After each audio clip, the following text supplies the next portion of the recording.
Endowment effect. In psychology and behavioral economics, the endowment effect, also known as divestiture aversion and related to the mere ownership effect in social psychology, is the finding that people are more likely to retain an object they own than acquire that same object when they do not own it. The endowment theory can be defined as an application of prospect theory positing that loss aversion associated with ownership explains observed exchange asymmetries. This is typically illustrated in two ways. In a valuation paradigm, people's maximum willingness to pay, WTP, to acquire an object is typically lower than the least amount they are willing to accept, WTA, to give up that same object when they own it, even when there is no cause for attachment, or even if the item was only obtained minutes ago. In an exchange paradigm, people given a good are reluctant to trade it for another good of similar value. For example, participants first given a Swiss chocolate bar were generally unwilling to trade it for a coffee mug, whereas participants first given the coffee mug were generally unwilling to trade it for the chocolate bar. A more controversial third paradigm used to elicit the endowment effect is the mere ownership paradigm, primarily used in experiments in psychology, marketing, and organizational behavior. In this paradigm, people who are randomly assigned to receive a good, owners, evaluate it more positively than people who are not randomly assigned to receive the good, controls. The distinction between this paradigm and the first two is that it is not incentive compatible. In other words, participants are not explicitly incentivized to reveal the extent to which they truly like or value the good. The endowment effect can be equated to the behavioral model willingness to accept or pay, WTAP, a formula sometimes used to find out how much a consumer or person is willing to put up with or lose for different outcomes. However, this model has come under recent criticism as potentially inaccurate. Examples.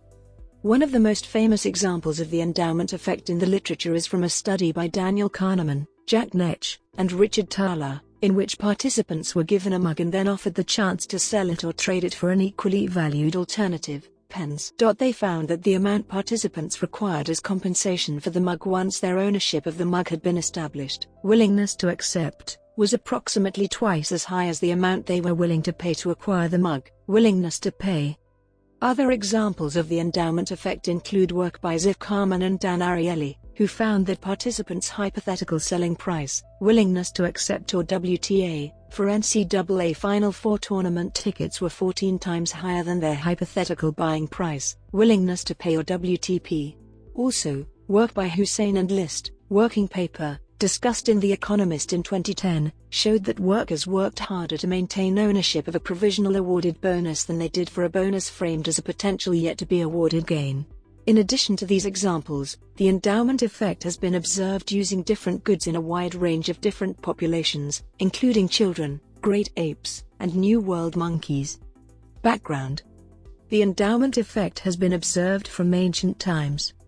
Psychologists first noted the difference between consumers' WTP and WTA as early as the 1960s. The term endowment effect, however, was first explicitly coined by the economist Richard Thaler in reference to the underweighting of opportunity costs as well as the inertia introduced into a consumer's choice processes when goods included in their endowment become more highly valued than goods that are not.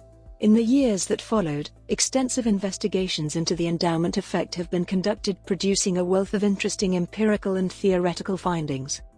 Theoretical explanations. Loss aversion.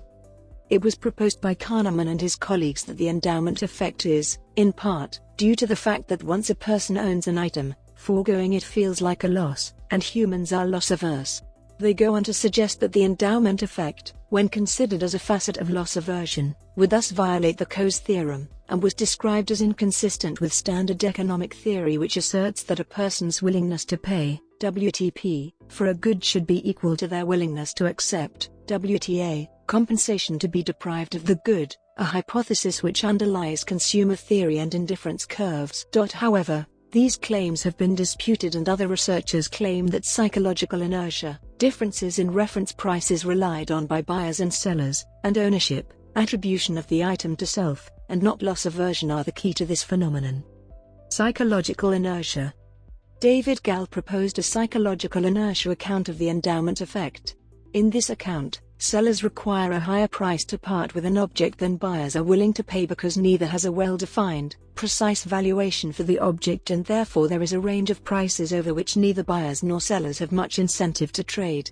For example, in the case of Kahneman et al.'s 1990 classic mug experiments, where sellers demanded about $7 to part with their mug whereas buyers were only willing to pay, on average, about $3 to acquire a mug, there was likely a range of prices for the mug, $4 to $6, that left the buyers and sellers without much incentive to either acquire or part with it. Buyers and sellers therefore maintained the status quo out of inertia. Conversely, a high price, $7 or more, yielded a meaningful incentive for an owner to part with the mug. Likewise, a relatively low price, $3 or less, yielded a meaningful incentive for a buyer to acquire the mug. Reference-dependent accounts. According to reference-dependent theories, consumers first evaluate the potential change in question as either being a gain or a loss. In line with prospect theory, Tversky and Kahneman, 1979, changes that are framed as losses are weighed more heavily than other changes framed as gains. Thus an individual owning a amount of a good, asked how much he or she would be willing to pay to acquire B, would be willing to pay a value, BA, that is lower than the value that he or she would be willing to accept to sell, say, units. The value function for perceived gains is not as steep as the value function for perceived losses. Figure 1 presents this explanation in graphical form. An individual at point A, asked how much he or she would be willing to accept, WTA, as compensation to sell X units and move to point C, would demand greater compensation for that loss than he or she would be willing to pay for an equivalent gain of X units to move him/her to point B. Thus the difference between BA and, say, would account for the endowment effect. In other words, he or she expects more money while selling, but wants to pay less while buying the same amount of goods. Neoclassical Explanations. Heinemann, 1991, develops a neoclassical explanation for the endowment effect, accounting for the effect without invoking prospect theory. Figure 2 presents this explanation in graphical form. In the figure, two indifference curves for a particular good X and wealth are given. Consider an individual who is given goods X such they move from point A, where they have X0 of good X, to point B, where they have the same wealth and X1 of good X. Their WTP represented by the vertical distance from B to C, because, after giving up that amount of wealth, the individual is indifferent about being at A or C. Now consider an individual who gives up goods such that they move from B to A. Their WTA represented by the larger vertical distance from A to D because, after receiving that much wealth, they are indifferent about either being at point B or D. Sjogren et al. 1994, has reported findings that lend support to Heinemann's hypothesis. However, Kahneman, Nech, and Thaler, 1991, find that the endowment effect continues even when wealth effects are fully controlled for. When goods are indivisible, a coalitional game can be set up so that a utility function can be defined on all subsets of the goods. Hu, 2020, shows the endowment effect when the utility function is superadditive, i.e., the value of the whole is greater than the sum of its parts. Hu, 2020, also introduces a few unbiased solutions which mitigate endowment bias. Connection-based, or psychological ownership theories.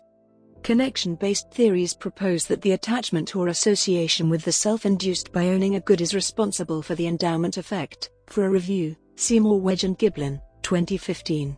Work by Morwedge, Shu, Gilbert and Wilson, 2009, provides support for these theories, as does work by Maddox et al.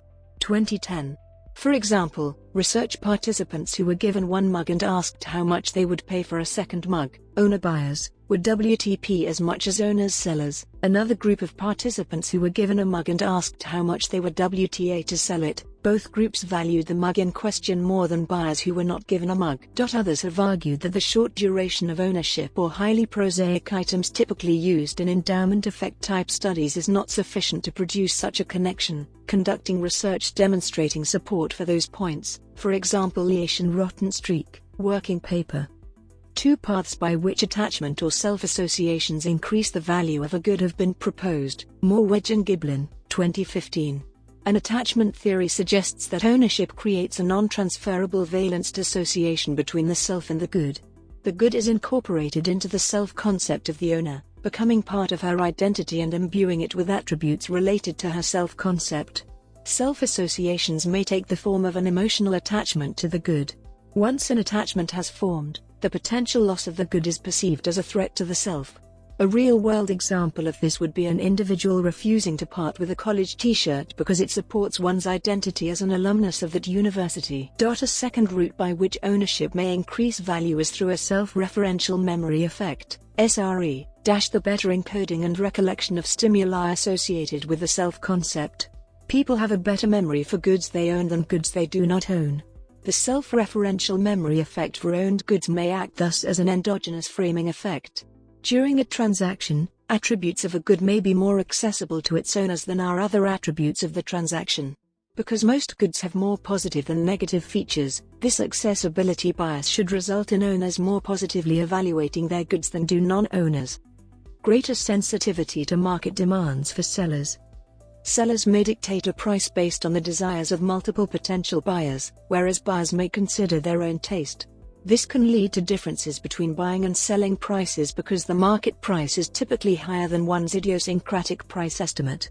According to this account, the endowment effect can be viewed as underpricing for buyers compared to the market price, or overpricing for sellers compared to their individual taste. 2 recent lines of study support this argument. Weaver and Frederick, 2012, presented their participants with retail prices of products, and then asked them to specify either their buying or selling price for these products. The results revealed that sellers' valuations were closer to the known retail prices than those of buyers. A second line of studies is a meta-analysis of buying and selling of lotteries. A review of over 30 empirical studies showed that selling prices were closer to the lottery's expected value, which is the normative price of the lottery. Hence the endowment effect was consistent with buyers' tendency to underprice lotteries as compared to the normative price. One possible reason for this tendency of buyers to indicate lower prices is their risk aversion. By contrast, sellers may assume that the market is heterogeneous enough to include buyers with potential risk neutrality and therefore adjust their price closer to a risk-neutral expected value. Biased information processing theories. Several cognitive accounts of the endowment effect suggest that it is induced by the way endowment status changes the search for, attention to, recollection of, and weighting of information regarding the transaction. Frames evoked by acquisition of a good, for example, buying, choosing it rather than another good, may increase the cognitive accessibility of information favoring the decision to keep one's money and not acquire the good. By contrast, frames evoked by disposition of the good, for example, selling, may increase the cognitive accessibility of information favoring the decision to keep the good rather than trade or dispose of it for money. For a review, Seymour, Wedge and Giblin, 2015. For example, Johnson and colleagues, 2007, found that prospective mug buyers tended to recall reasons to keep their money before recalling reasons to buy the mug, whereas sellers tended to recall reasons to keep their mug before reasons to sell it for money. Evolutionary Arguments. Huck, Kirchsteiger and Ichsler, 2005, have raised the hypothesis that natural selection may favor individuals whose preferences embody an endowment effect given that it may improve one's bargaining position in bilateral trades. Thus in a small tribal society with a few alternative sellers, i.e., where the buyer may not have the option of moving to an alternative seller, having a predisposition towards embodying the endowment effect may be evolutionarily beneficial. This may be linked with findings, Sjogren, et al., 1994, that suggest the endowment effect is less strong when the relatively artificial sense of scarcity induced in experimental settings is lessened. Countervailing evidence for an evolutionary account is provided by studies showing that the endowment effect is moderated by exposure to modern exchange markets. For example, hunter-gatherer tribes with market exposure are more likely to exhibit the endowment effect than tribes that do not, and that the endowment effect is moderated by culture. Maddox et al., 2010. Criticisms. Some economists have questioned the effect's existence. Heinemann, 1991, noted that economic theory only suggests that WTP and WTA should be equal for goods which are close substitutes, so observed differences in these measures for goods such as environmental resources and personal health can be explained without reference to an endowment effect. Sjogren, et al., 1994, noted that the experimental technique used by Kahneman, Netsch and Dahler, 1990, to demonstrate the endowment effect created a situation of artificial scarcity. They performed a more robust experiment with the same goods used by Kahneman, Netsch and Thaler, chocolate bars and mugs, and found little evidence of the endowment effect. Others have argued that the use of hypothetical questions and experiments involving small amounts of money tells us little about actual behavior. For example, Hoffman and Spitzer, 1993, p. 69, n. 23, with some research supporting these points. For example, Kahneman, Netsch, and Thaler, 1990, Halas, 1989, and others not. For example, Nez, Smith, and Williams, 1985. More recently, Zeiler and Plotz have challenged the endowment effect theory by arguing that observed disparities between WTA and WTP measures are not reflective of human preferences, but rather such disparities stem from faulty experimental designs. Implications. Herbert Hovenkamp, 1991, has argued that the presence of an endowment effect has significant implications for law and economics, particularly in regard to welfare economics. He argues that the presence of an endowment effect indicates that a person has no indifference curve. See however Heinemann, 1991, rendering the neoclassical tools of welfare analysis useless, concluding that courts should instead use WTA as a measure of value. Fischel, 1995, however, raises the counterpoint that using WTA as a measure of value would deter the development of a nation's infrastructure and economic growth. The endowment effect changes the shape of the indifference curve substantially similarly. Another study that is focused on the strategic reallocations for endowment analyzes how it is the case that economics' agents' welfare could potentially increase if they change their endowment holding.